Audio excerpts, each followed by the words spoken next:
Coba teman-teman buka lagi surat Toha. Kita masih membahas ayat ke-12 dari surat Toha. Kisah ketika Nabi Musa berdialog dengan Allah di sebuah lembah yang sangat suci yang dinamakan dengan lembah Tua. Allah Subhanahu wa taala memperkenalkan dirinya kepada Nabi Musa. Yang pertama, Allah memperkenalkan diri kepada Nabi Musa dengan kalimat Rabb. Konsep dari nama Rob ini kemudian diistilahkan dengan rububiyah. Dia menjadi sebuah konsep. Konsep akidah, konsep tauhid, konsep ma'rifatullah yang dikenal dengan istilah rububiyah. Salah satunya tadi Allah sebaik-baik pencipta, Allah sebaik-baik penjaga, Allah sebaik-baik pemelihara, Allah sebaik-baik pemilik. Udah belum kita meyakini 4 makna Rob ini dalam kehidupan kita? Kita belajar yakin bahwa Allah menciptakan kita ahsani takwim. Laqad khalaqnal insan fi ahsani takwim. Kami telah menciptakan manusia dalam sebaik-baik bentuk. Artinya Allah menciptakan kita dengan bentuk yang udah sempurna. Mungkin bukan sempurna, lebih tepatnya udah terbaik, karena yang sempurna hanyalah Allah. Allah menciptakan kita dengan bentuk yang terbaik, dengan komposisi yang terbaik, dengan ciptaan yang terbaik. Kemudian Allah sebagai sebaik-baik penjaga. Apa artinya? Implementasi Allah sebagai sebaik-baik penjaga dalam kehidupan kita adalah kita menjadi orang yang lebih berserah kepada Allah. Kenapa kita menyerahkan diri kepada Allah? Karena kita yakin Allah penjaga yang terbaik. Allah nggak akan menyia-nyiakan kepasrahan kita, memasrahkan diri, memasrahkan keluarga, memasrahkan harta di jalan Allah, karena Allah sebaik-baik penjaga. Salah satu contoh sederhananya adalah karena kita yakin Allah sebaik-baik penjaga, maka kita selalu membaca doa ketika kita mau melakukan safar misalnya. Kayak kita naik kendaraan, kita baca doa safar, bismillah tawakkaltu 'alallah la haula wala quwata illa billah subhanalladzi sakhkhara lana hadza wa ma kunna lahu muqrinin, dan seterusnya. Kita baca doa safar karena kita percaya Allah sebaik-baik penjaga. Dan kita setelah baca doa safar itu jadi tenang dan yakin dalam perjalanan itu Allah akan menjaga kita. Maka kita belajar untuk menenangkan diri dengan ridho, belajar menenangkan diri dengan thiqah, belajar menenangkan diri dengan tawakul atau tawakal. Setelah kita bilang hasbiyallah wa ni'mal wakil, hati kita menjadi tenang. Setelah kita bilang la haula wala quwata illa billah, hati kita menjadi tenang. Berarti kita sudah meyakini Allah sebaik-baik penjaga. Artinya kita nggak berdaya, kita nggak punya usaha yang bisa kita lakukan, kita udah mentok, kita nggak tahu lagi ngapain, maka hanya Allah yang mampu melakukan dengan caranya. Hanya Allah yang berkuasa, hanya Allah yang maha kuat, hanya Allah yang perkasa, hanya Allah yang mampu. La haula wala quwata illa billah. Di situ ada kalimat bahwa kita jadi tahu diri kalau kita tuh nggak bisa apa-apa, tapi kita jadi semakin yakin bahwa Allah lah yang maha kuasa. Kemudian Allah sebagai sebaik-baik pemelihara. Allah sebaik-baik pemelihara. Apa artinya? Kita belajar yakin bahwa Allah tuh yang paling baik dalam mengasih rezeki. Nanti kalau kita baca di dalam ayat 37, itu cara Allah mengingatkan Musa tentang masa lalunya. وَلَقَدْ مَنَنَّا عَلَيْكَ مَرَّةً أُخْرَى إِذْ أَوْحَيْنَا إِلَى أُمِّكَ مَا يُوحَى أَنِ اقْذِفِيهِ فِي التَّابُوتِ فَاقْذِفِيهِ فِي الْيَمِّ فَلْيُلْقِهِ الْيَمُّ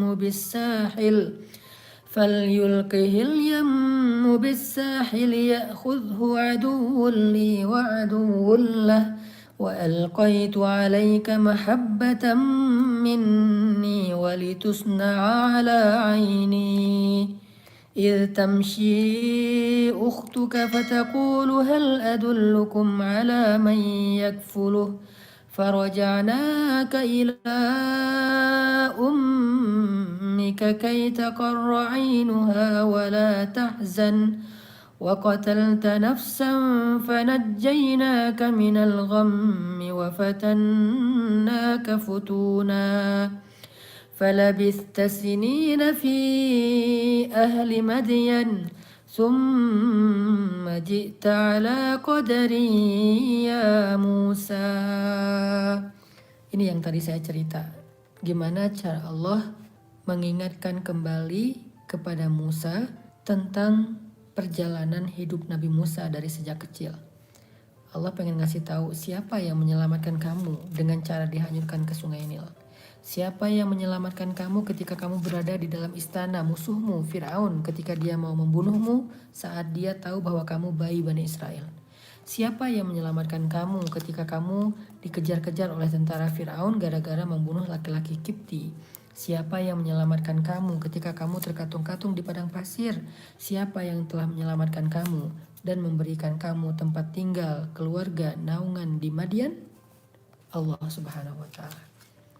Begitu cara Allah menyuruh Nabi Musa flashback tentang rububiyah, pemeliharaan dan penjagaan Allah dalam kehidupan Nabi Musa. Inilah iman, teman-teman. Belajar iman. Coba ingat-ingat lagi tentang perjalanan hidup kita. Harusnya itu menjadi ayat min ayatillah. Jadi perjalanan hidup kita selama ini dengan berbagai macam ujian dan pertolongannya adalah ayatun min ayatillah. Bukti-bukti di antara sekian banyak bukti bahwa Allah sebaik-baik pemelihara, bahwa Allah sebaik-baik penjaga. Selain membaca Al-Quran, kita juga membaca kehidupan kita sebagai sebuah ayatun min ayatillah. Bukti-bukti di antara bukti kebesaran Allah.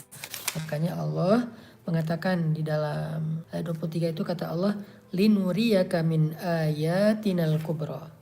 Begitulah kami memperlihatkan kepadamu ayat kami yang besar. Ayat yang besar itu bukti. Ayat itu artinya bukti. Jadi ayat-ayat Al-Quran itu adalah bukti-bukti tentang kebenaran Allah. Bukti-bukti tentang kebenaran syariah. Bukti-bukti tentang kekuasaan Allah. Bukti-bukti tentang keagungan Allah. Di situ dijelaskan bukti-buktinya. Coba kita ingat. Kalau Allah bukan sebaik-baik pemelihara, bagaimana kita bisa berada di dalam majelis ini? Mungkin kita udah celaka karena dosa-dosa kita di masa lalu. Kalau bukan Allah menolong kita, menyelamatkan kita, menjaga kita, mungkin kita udah berputus asa, ya udah binasa, udah celaka. Kalau bukan karena Allah menyelamatkan kita, mungkin kita udah semakin hancur. Coba kita renungkan kembali tentang diri kita, tentang masa lalu kita. Semua kita pasti punya pengalaman spiritual seperti Nabi Musa. Harusnya pengalaman-pengalaman itu menjadi ayatun min ayatillah. Harusnya pengalaman-pengalaman itulah yang membuat kita semakin mengenal Allah sebagai sebaik-baik pemelihara, sebaik-baik penjaga atau Rabb. Percaya, tetapi kita masih punya Allah. Kalau kita masih punya Allah, la tahzan. Kenapa kita harus bersedih? Bukankah Allah sebaik-baik pemelihara dan penjaga?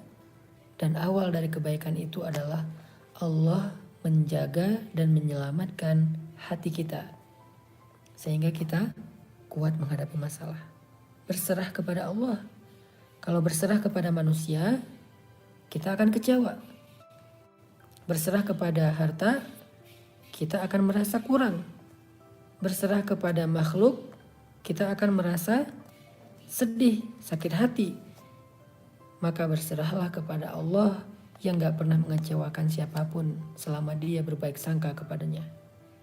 Karena ketika Allah sayang kepada kita, kepada seorang hamba, Allah akan mengutus manusia, malaikat, semesta untuk membantu hamba tersebut.